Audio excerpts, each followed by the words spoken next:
ये कहानियाँ एक गांव के किनारे वाक़ा एक पुरानिया व सुनसान कोठी की है, जिसके बारे में मशहूर था कहो हाँ रात के वक्त अजीब आवाज़ें आती हैं।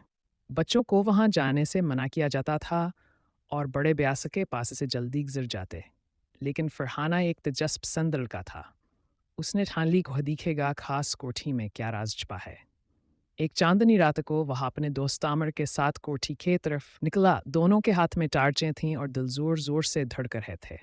जैसे ही वह कोठी के अंदर दाखिल हुए, दरवाज़ा पीछे से जोर से बंद हो गया। ठक ठक, हमें वापस जाना चाहिए, अमर ने घबराहट के साथ कहा।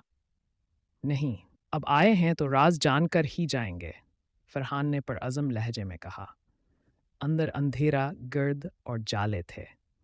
अचानक एक पुरानी तस्वीर से आवाज़ आई। क्या तुम सच में मेरे राज को जानना चाहते हो? तस्वीर ने पुरस्रार अंदाज में पूछा।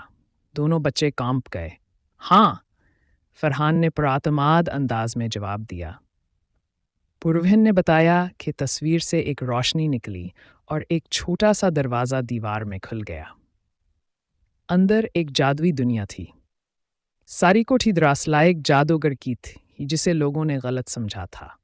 पुरवहिन ने बताया कि जादूगर दरअसल नेक दिल था और एक बदरूह ने इसकी कोठी पर कब्जा कर लिया था। फरहाना व अमर ने जादूगर के रहनुमाई से वह बदरूह शिकस्त दी और कोठी को आज़ाद करा लिया। सुबह होने से पहले दरवाज़ा खुद ब खुद खुला और वह बाहर आ गए। जब लोगों ने उनकी बात सुनी तो पहले किसी ने यकीन नहीं किया, लेकिन फिर कोठिया ये खूबसूरत बाग में बदल गई। अब वहाँ बच्चे खेलते थे और लोग कहते थे, जो खौफ का सामना करता है वो सच में